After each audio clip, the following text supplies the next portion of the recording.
এবং উপস্থিত এই কৃষ্ণপুর মন্ডলের জনপ্রিয় প্রেসিডেন্ট ধনঞ্জয় দাস মহাশয়, সম্পাদক ওয়াথারাই মঞ্চ এবং রাজকুমার সরকার, আমার মহিলা নেত্রী সবিতা এবং আমার কিষাণ মোর্চার সভাপতি এবং বিভিন্ন আমার ভোট প্রেসিডেন্ট, সবাইকে আজকের দিনে সবাইকে ধন্যবাদ। আমাদের রাজ্যের যে সম্পাদক বলে গেছেন, আপনারা শুনেছেন, মোদিজি আমাদের জন্য এবারে যে বাজেট, ভারতীয় অর্থনীতি বিশ্বের প্রধান অর্থনীতিগুলির মধ্যে সবচেয়ে দ্রুত বর্ধমানশীল। গত 10 বছরে মোদী সরকারের উন্নয়নমূলক কর্মকাণ্ড, কাঠামোগত সংস্কার আন্তর্জাতিকভাবে ব্যাপক স্বীকৃতি পেয়েছে। এই সরকারের প্রথম 2 মেয়াদ হওয়া রূপান্তরমূলক কাজ ভবিষ্যতে এগিয়ে যাওয়ার জন্য দিক নির্দেশক হিসেবে কাজ করছে। এই বাজেট প্রস্তাবিত উন্নয়নমূলক পদক্ষেপগুলো বিভিন্ন ক্ষেত্রে বিস্তৃত, বিশেষ করে গরিব, যুব, অন্নদাতা ও নারী, দরিদ্র যুব সমাজ, কৃষক, নারী শ্রেণীর উপর গুরুত্ব দেওয়া হয়েছে।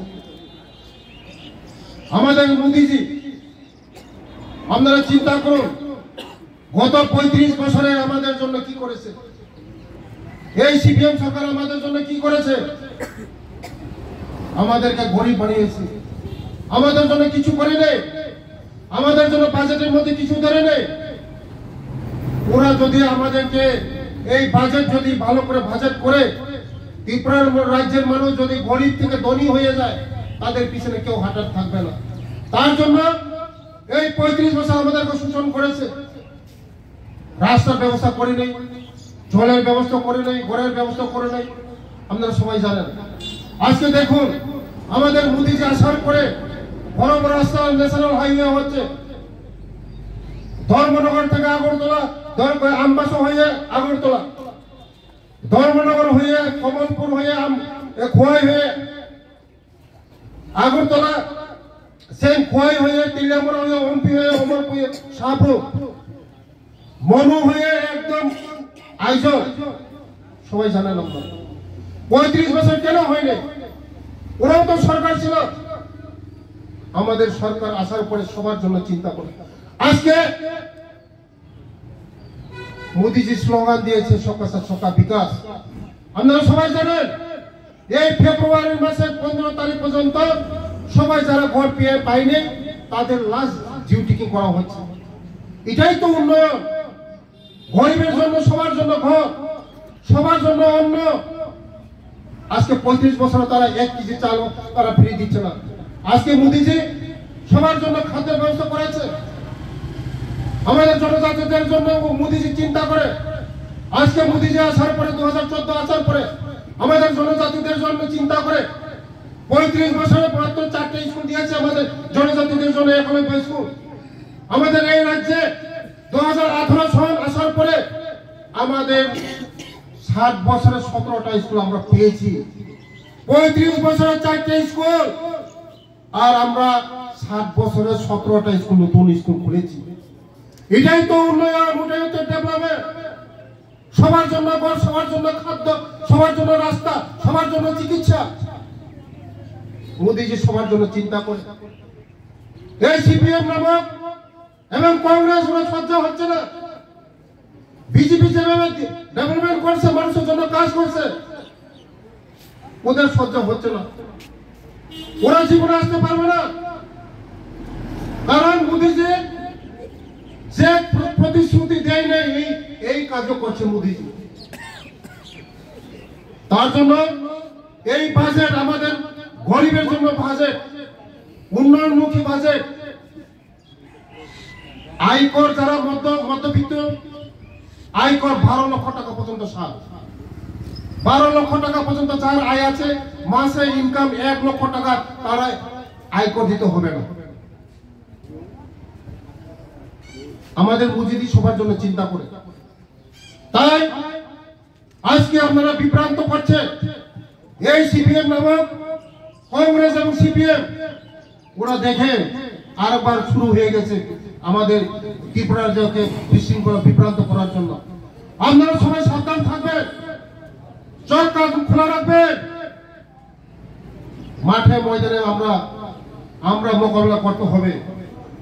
কে গরিব মানুষের জন্য কাজ করছে, কে গরিবের জন্য কথা বলছে? সিপিএম সন্ত্রাসী, সিপিএম দেলি চাঁদাবাজি। বিজেপি আসার পরে কোন লোক বলতে পারবে না চাঁদা দিতে হচ্ছে। যে কোনো শ্রমিক চাঁদা দিতে হয় নাই। রিক্সা শ্রমিক বলুন, গাড়ি শ্রমিক বলুন, কর্মচারী বলুন, চাঁদাবাজি নেই। তার জন্য আজকে আমাদের এই বিজেপি সরকার, আমাদের 60 বছর এই সরকার, আমাদের জনপ্রিয় মুখ্যমন্ত্রীর নেতৃত্বে আমাদের রাজ্যের যেভাবে উন্নতি হচ্ছে, সবার জন্য উন্নতি হচ্ছে, তাই ওরা সহ্য হচ্ছে না।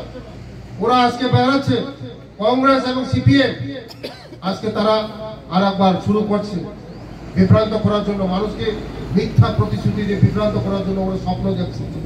স্বপ্ন কোনদিন বাস্তবায়ন হবে না তাদের।